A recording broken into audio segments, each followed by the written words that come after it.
Salvo sus santas excepciones, hay muchas cosas que hay que trabajar. Ustedes, y por eso se los voy a presentar a continuación. Permítanme. Ok.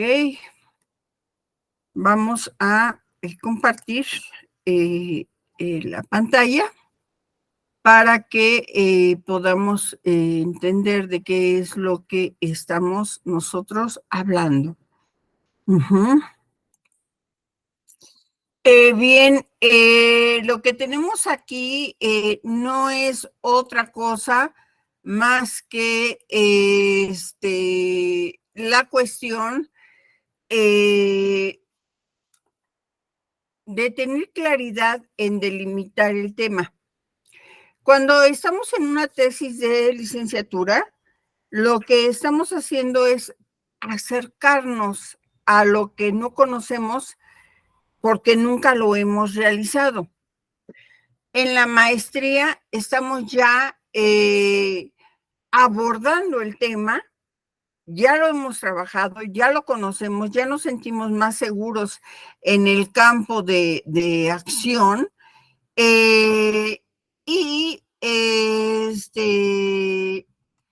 y ahora ya podemos decir que podemos delimitar el tema sin mayor problema.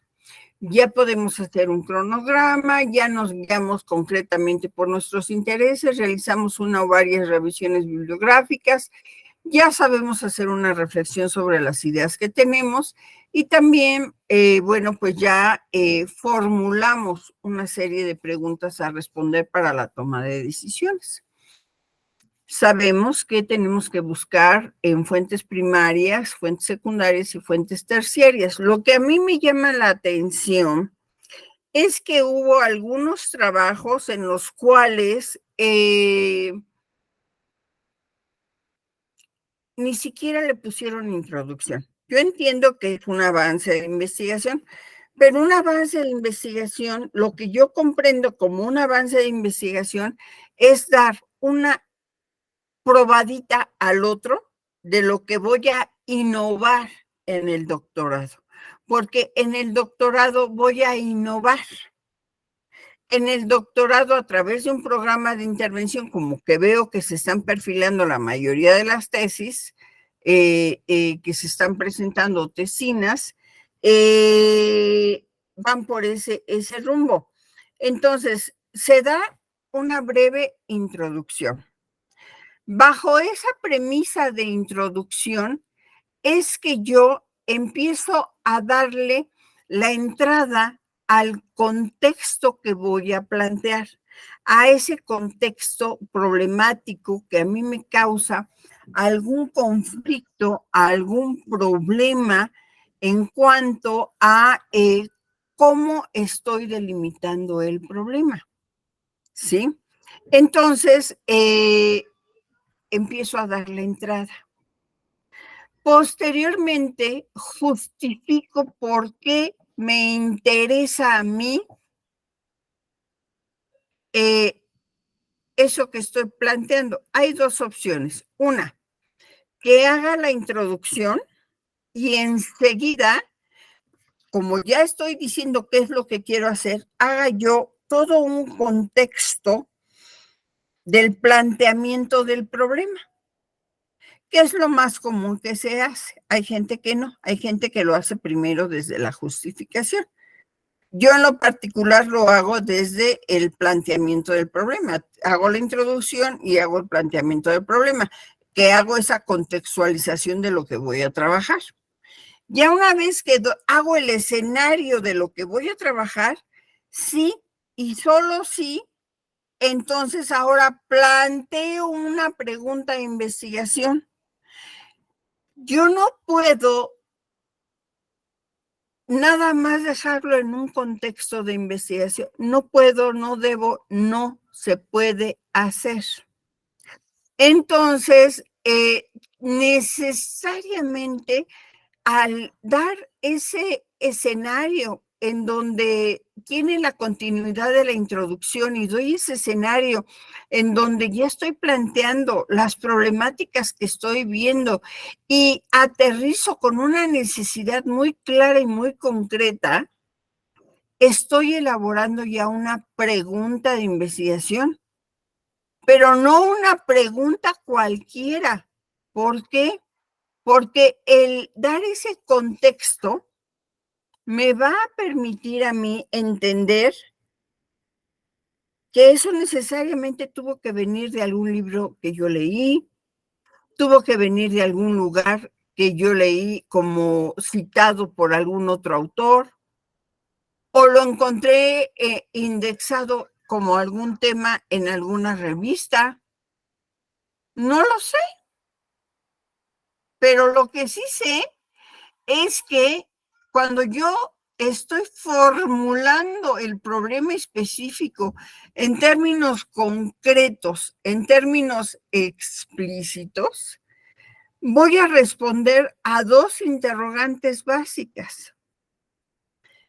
¿Qué quiero investigar y qué busco investigar?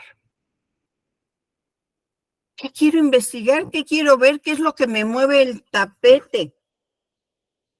¿Qué estoy buscando en? Es como cuando conocemos a un chico y a ese chico que conocemos, lo primero que nos interesa saber es cómo se llama, a qué se dedica, qué estudios tiene, ¿tiene carro? ¿En dónde vive? ¿Sigue estudiando? Entonces, ¿qué hago?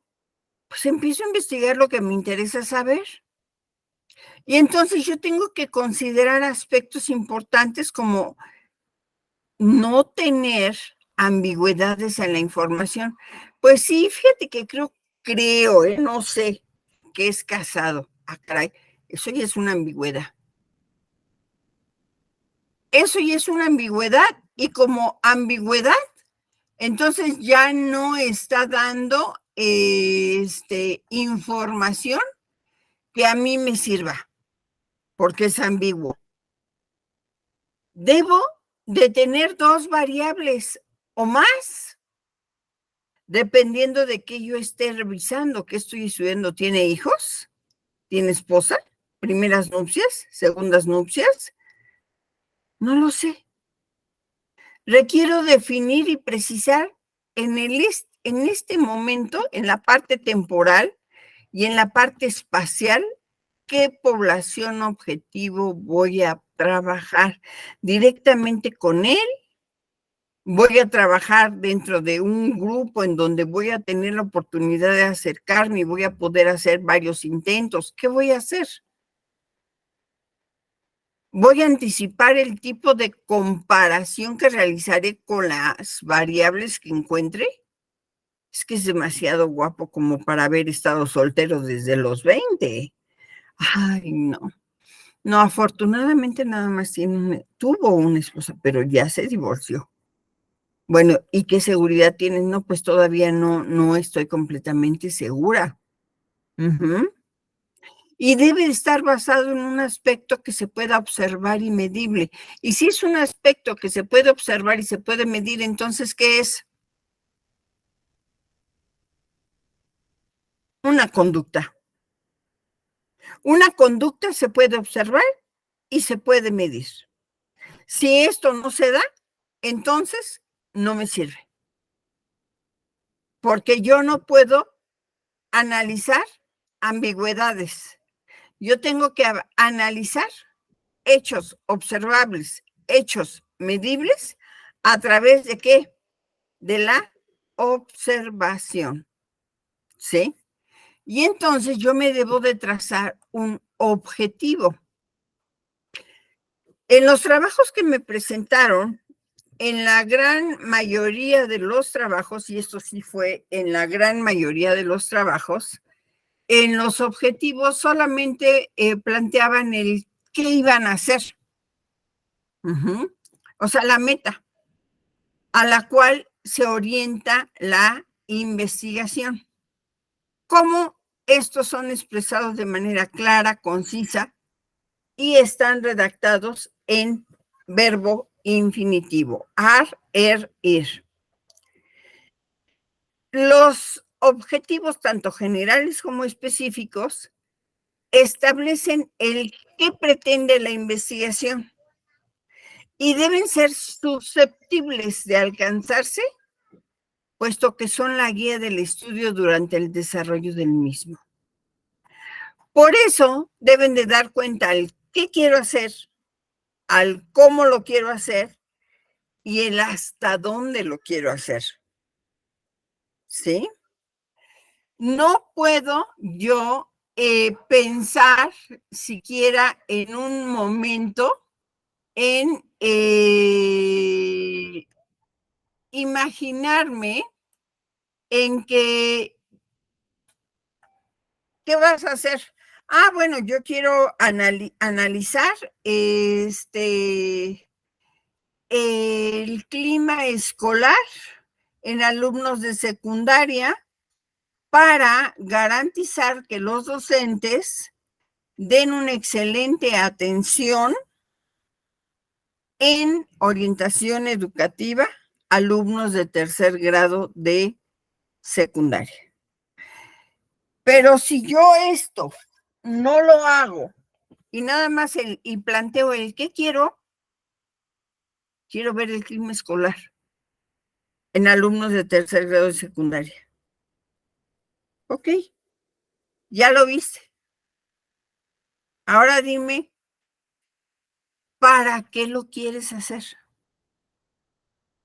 Ah, pues no sé. Entonces nada más tienes una parte de la pregunta, del objetivo, perdón, pero no tienes el cómo lo quieres hacer y el hasta dónde lo quieres hacer. Solamente tienes el qué quieres hacer y entonces tu objetivo está incompleto.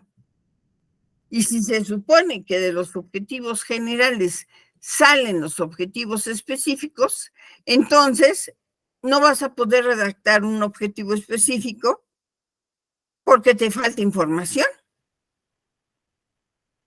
Y debes de tener toda la información para poderlos redactar correctamente. Porque de escribirlo los escribes, pero al escribirlos, ¿realmente los escribes desde el qué, el cómo y el hasta dónde? No. Entonces, yo los invito a que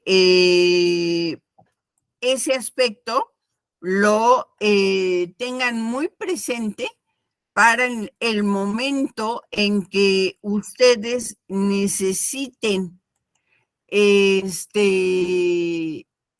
redactar una pregunta de investigación y unos objetivos vinculados a la pregunta de investigación. Entonces, una vez que hemos realizado lo que comentamos, pasamos a la justificación. Y si se fijan, la justificación hubo quienes me la pusieron, pero así, como que al aventón. Relevancia social, teórica, metodológica, implicaciones prácticas y conveniencia de realizarla. Jóvenes, no son apartados, es un solo apartado que trabaja los 4 puntos. Los 4. Y los va a trabajar desde, por ejemplo, la relevancia teórica, lo va a trabajar desde la investigación básica. ¿Qué tesis hay de investigación básica sobre el tema? Sobre la relevancia metodológica. ¿Qué revistas indexadas con el DOI trabajan esta metodología que yo quiero ver? O trabajan esta serie de pasos que yo quiero ver, o trabajan el tema que yo quiero ver y lo voy a ¿cómo se llama? A replicar. O lo quiero ver desde la parte social, qué importancia tiene socialmente para la persona hacer esta investigación y no otra. ¿Qué implicaciones prácticas va a tener para el investigador y para la sociedad, para la teoría y para la metodología esa investigación? Por lo que yo considero que es conveniente realizarla. ¿Se fijan? Pero no estoy separando ninguna. Todas van implícitas en el mismo trabajo. Sin excepción, ¿se fijan? Y si es sin excepción,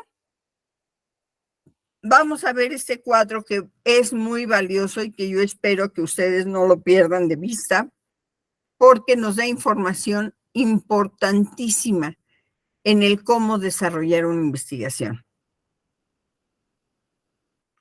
Este cuadro fue tomado de Benilde García Cabrero de la Universidad Nacional Autónoma de México. Es una investigadora muy renombrada y ella elaboró este cuadro.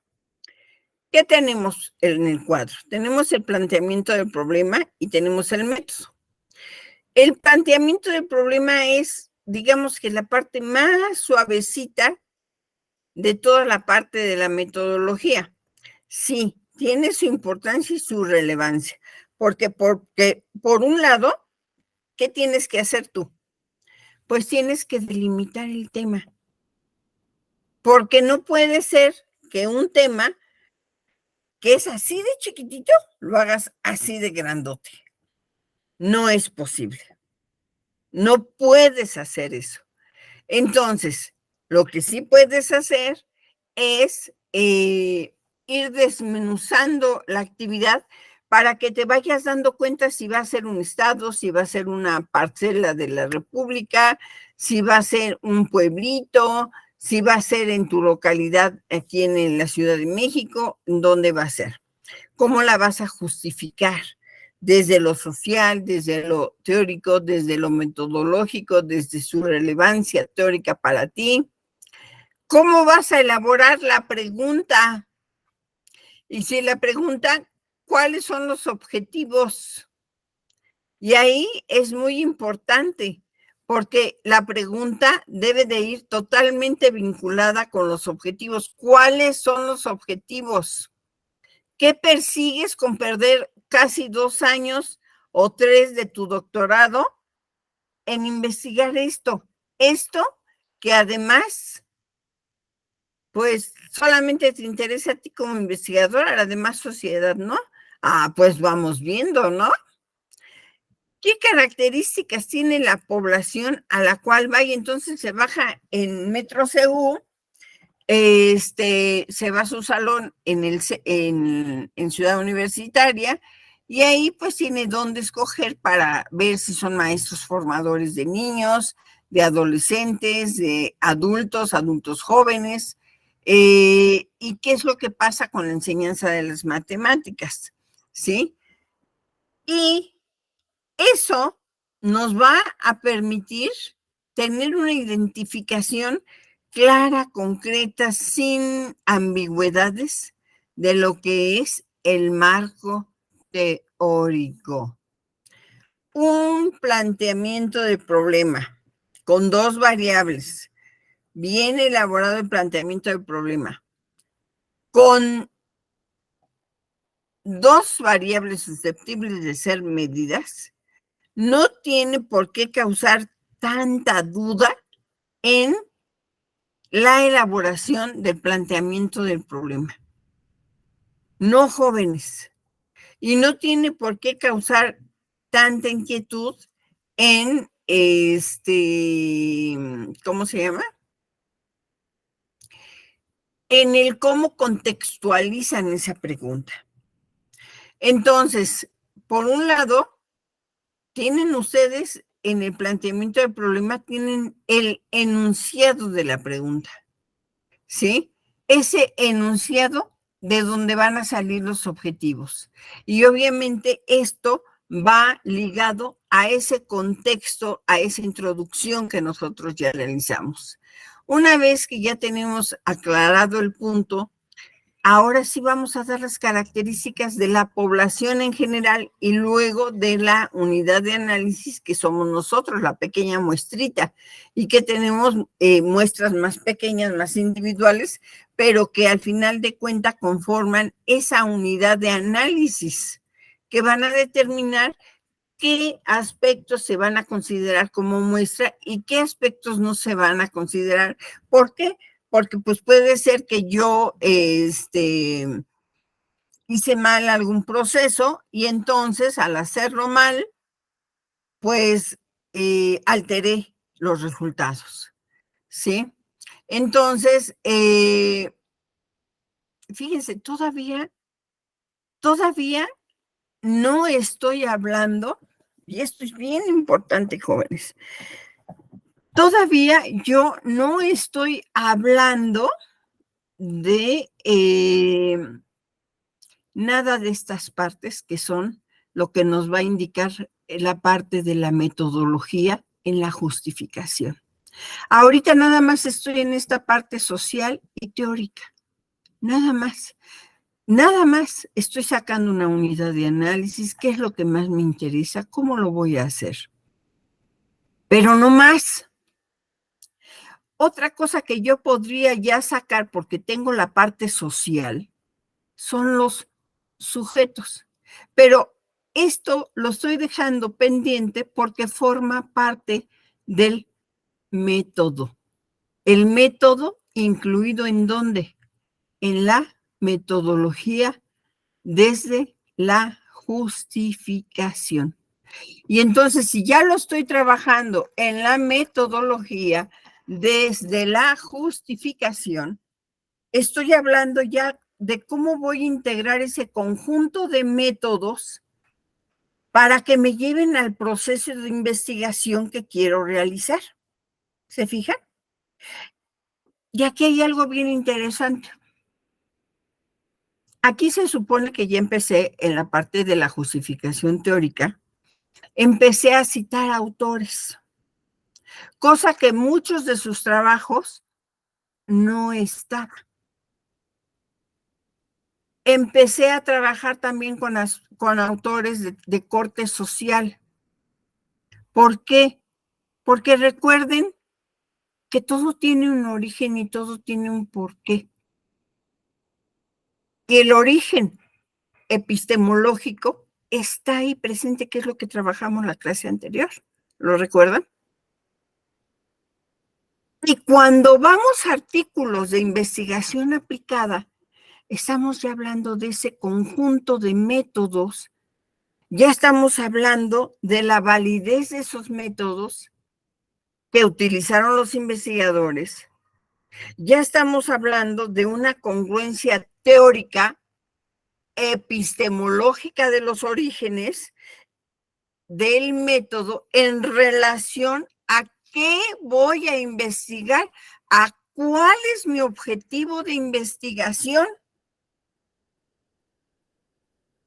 Y entonces voy a revistas arbitradas. Si obviamente soy de los que me gusta sentir el aroma de la Universidad Pedagógica Nacional, Unidad Ajusco, si me gusta sentir el aroma de la UNAM, de la Universidad Metropolitana, cualquier universidad en que yo pueda entrar y sentir los libros, sentir los artículos en las manos, buscar el ISNB, el ISB o el DOI, ya nada más voy y saco copias. ¡Ah, qué paladar tan exquisito para esos aromas! Pero si soy de los ratoneros de tecnología, pues voy a buscar toda la información en Internet. Pero eso no implica que no tenga el arbitraje, el artículo de investigación aplicada. Y entonces, si yo estoy hablando de eso, voy a trazarme un método a partir de la metodología para poder diseñar la parte, si va a ser cuantitativa o si va a ser cualitativa. Ambas posturas tienen características propias muy importantes. Ambas posturas tienen abordajes muy semejantes. Y ambas posturas van a dar respuesta a preguntas de investigación. Una vez haciendo un examen de titulación para licenciado, maestro en turismo, en una carrera turística, decía la compañera que estaba haciendo el examen, por ser una investigación de corte cualitativo, no se necesita plantear preguntas. Es donde te lleve la investigación. Ah, caray.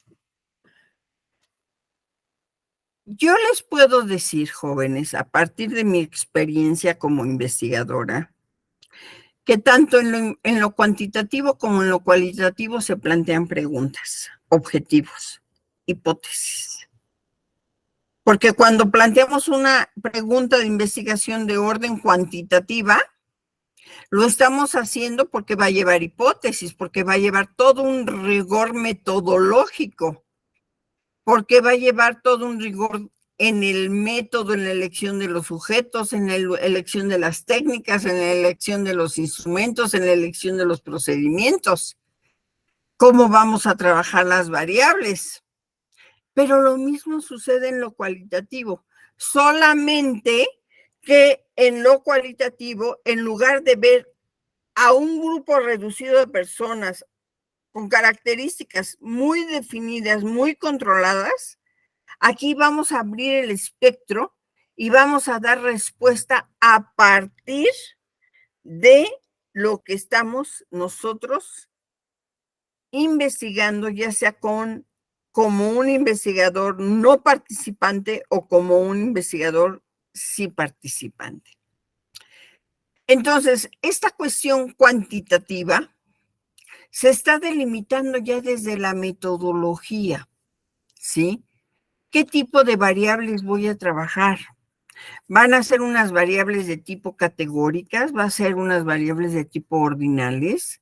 ¿Va a ser unas variables continuas? ¿Van a ser unas variables discretas?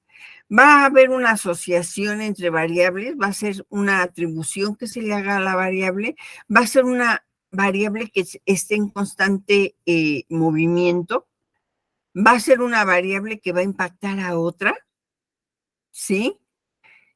¿Cómo va a ser mi variable? Va a ser una variable en la cual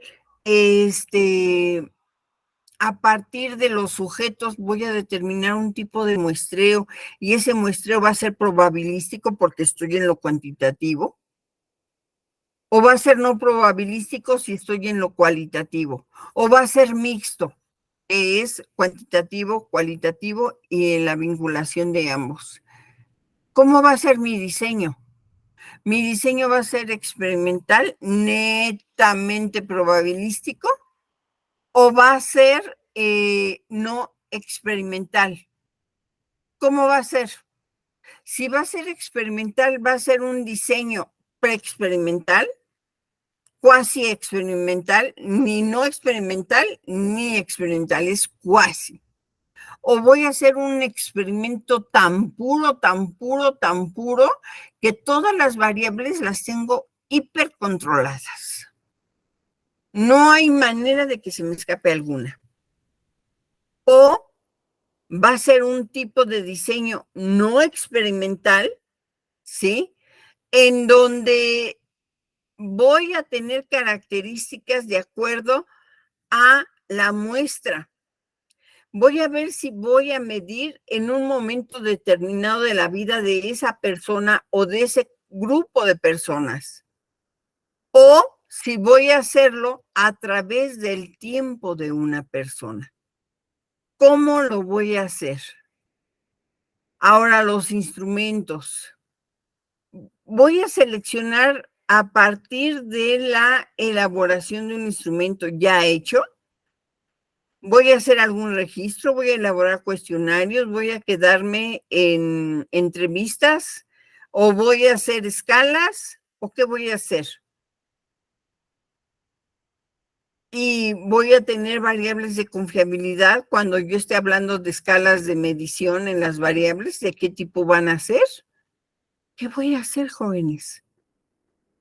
Y todo eso se plantea desde el anteproyecto. ¿Qué procedimiento voy a plantear? ¿Va a ser una pequeña escena? ¿Van a ser materiales? ¿Va a haber condiciones para que esto se aplique? ¿Va a haber fases o etapas en el trabajo? ¿Qué va a haber? ¿O va a haber nada más variables de confiabilidad? ¿Qué va a haber? Es lo que no sabemos, pero que sin embargo forman parte de este proceso cuantitativo, porque lo vamos a hacer desde lo probabilístico. Y si lo trabajamos desde lo probabilístico, entonces voy a tener variables continuas y discretas, voy a tener variables independientes en que se les va a atribuir un contenido, van a ser activas y se va a asociar ¿con quién? Pues con la variable dependiente.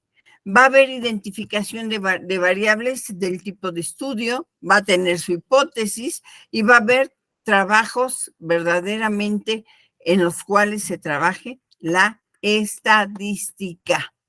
Yo no digo que en lo cualitativo no se trabaje, sí se trabaja, pero se trabaja no con el mismo rigor que se trabaja en otras condiciones, ¿sí? Entonces, necesariamente trabajo la parte estadística en esta mirada cuantitativa. ¿Se fijan? Qué bonito, es lo bonito. Y entonces voy a tener aquí tipos de estudio. Recordemos en nuestra clase pasada que los tipos de estudio, tanto el correlacional como el exploratorio, son muy directos a una investigación de corte cuantitativo, positivista, netamente positivista. En cambio, los descriptivos se puede compartir entre lo positivista y entre lo negativo, entre lo, ¿cómo se llama? Cualitativo. Entonces, hay una bifurcación entre ambas, se unen y puede salir un estudio mixto. Y en el explicativo, pues es más en el orden de dar cuenta de documentos, de cosas así, en donde tenemos que ir explicando, dando cuenta de lo que está pasando y cómo esto está pasando, ¿sí? Entonces, estos tipos de estudio me van a determinar si mi metodología es probabilística o no probabilística, ¿sí? Ahora, como estoy en un tipo de método cuantitativo que se valora, voy a tener ciertas características en la clasificación de las variables. Aquí, jóvenes, es donde me pueden ustedes decir, son variables cuantitativas, cualitativas, atributivas, ¿sí? Continuas, discretas, pero no en otro lugar. Solamente aquí. Porque aquí van a dar la pauta con los resultados para encontrar el resultado de aquello que están investigando, pero no un resultado ambivalente, un resultado muy claro, muy concreto, muy específico. ¿Por qué? Porque están usando el método cuantitativo. Entonces, las variables de acuerdo al cuantitativo y un avance al cualitativo van a ser que por su naturaleza las variables pueden ser cualitativas o cuantitativas. Y estas a su vez, si es cualitativa, pues ya dijimos que está el descriptivo, está el explicativo, entre otros. Y si es cuantitativa, va a ser continua y va a ser discreta.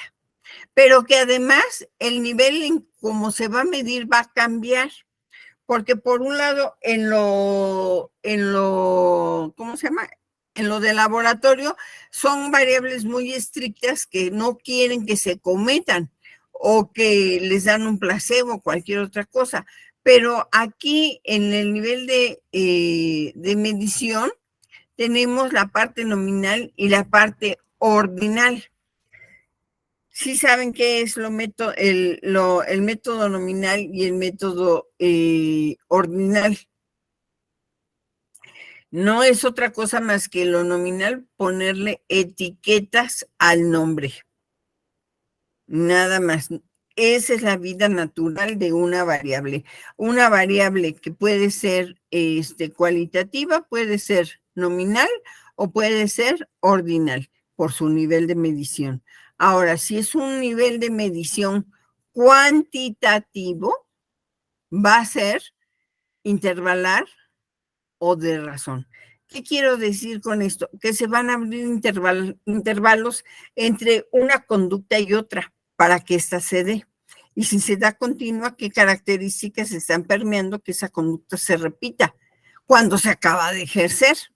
O intervalar, poner un punto, por ejemplo, de 1 a 10, de 10 a 9, de 10 a 20, de 20 a 30, y así, ¿no?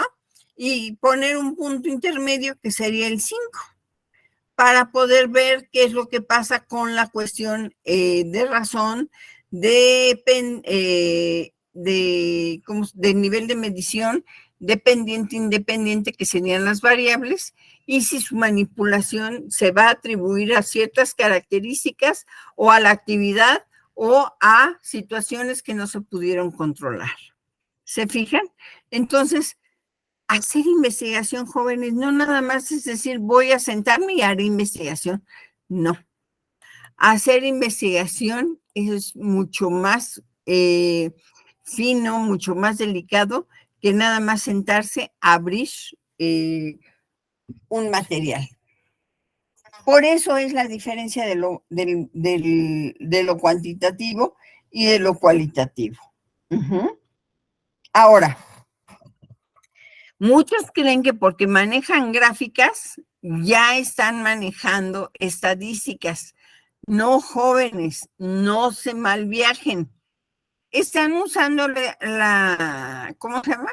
La estadística, pero para leer una gráfica sencilla, pero para hacer toda una interpretación y que esa interpretación ya vaya concluida hacia el escritorio de su tutor, hay un abismo. Entonces, aquí yo les he puesto que de acuerdo a la clasificación de las variables, vamos a tener variable cuantitativa y variable cualitativa, ¿sí? Lo nominal es una etiqueta, es algo que le da identidad. Lo ordinal, pues, ordinal, ordinalidad, orden, ¿sí? Todo pone un orden para que pueda ser abordado y trabajado. El otro es la discreta. La discreta va a empezar a asumir desde el 0 para ir aumentando sus ingresos. Aunque sepa que el dinero no es suyo o la actividad no es suya. Ella lo pone desde un 0 relativo. Y lo mismo con la continua. Actividad 0 absoluto. Es decir, que del 0 al 5, ¿cuántos espacios hay? ¿Cuántos? Ya sé que hay un montón, pero ¿cuántos? Del 0 al 10. A ver. Pues 10. ¿Sí? Y no va a ser relativo, va a ser absoluto. Y esta es una ruta de investigación que les comparto. Los invito a que la lean, los invito a que la reflexionen, a que la analicen para que vean si a ustedes les conviene este tipo de investigación, ¿sí? Comenzar una investigación, estar al pendiente de las fechas de trabajo, con las fechas de mi casa, qué tengo que organizar para que yo pueda trabajar correctamente, qué tengo que buscar o tener para que se den motores de búsqueda basados en educación básica, ¿sí? Qué es lo que tengo yo que realizar para tener investigación sobre temas básicos, metodológicos, sociales, y cómo voy a ir obteniendo esos resultados, cómo los voy a ir trabajando, cómo voy a empezar a trabajar y a recopilar la información que necesito. Voy a ir a bibliotecas o lo voy a hacer desde internet, y cómo voy a trabajar un proyecto de investigación. Entonces, como vemos, esto es más apasionante de lo que se pudiera pensar, mucho más apasionante de decir nada más,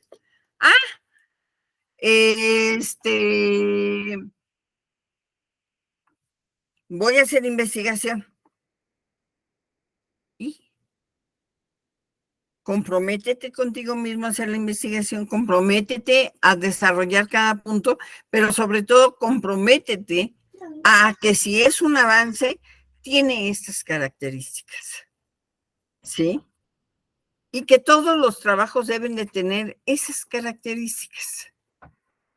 No hay vuelta de hoja. ¿Sí, jóvenes? Muy bien. Pues espero seguirlos leyendo en esta segunda semana.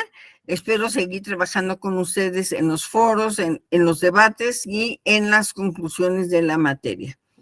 Cuídense mucho, les agradezco mucho su atención y los dejo porque tengo el grupo de psicología escolar. Hasta pronto, jóvenes. Gracias.